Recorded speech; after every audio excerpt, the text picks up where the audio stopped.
Секојдневно ги слушаме бројките за новозаразени и починати сограѓани од COVID-19.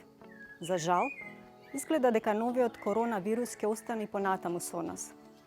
Но она што треба да го направиме е да го дадеме максимумот да се заштитиме себе си и најблиските, а со тоа и пошироката околина од неговото ширење. Едноставна работа, која е исклучително важна, е носењето маска. Иако верувам дека носењето на маска е непријатно, особено сега, кога се зголемуваат температурите, сепак мора сите да сме свесни дека тоа навистина е клучно во контролирањето на ширењето на инфекцијата.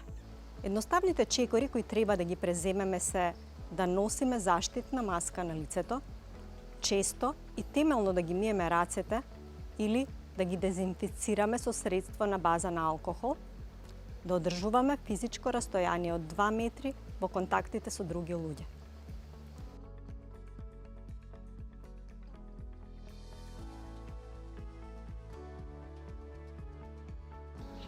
Потребно е прво да се измијат рацете темелно со вода и сапун или со средство за дезинфекција врз база на алкохол. Потоа се прегледува маската дали е чиста, се зема за страничните врвки, не смее да се допира површината и се поставува на лицето, се покрива устата, носот и брадата.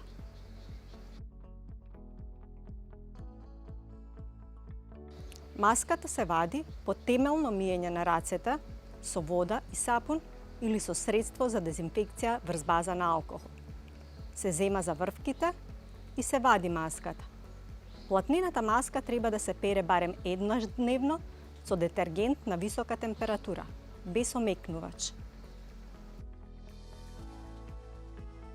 Рацете потоа повторно се мијат по вадењето на маската. Ако сакате да ја користите, повторно во текот на денот, ја ставате во пластична кеса која што може да се затвори. Сепак, само носењето маска не е доволно. Покрај тоа, неопходно е честото миење на рацете или дезинфекција со средство на база на алкохол, да не се допира лицето, пред се, носот, устата и очите.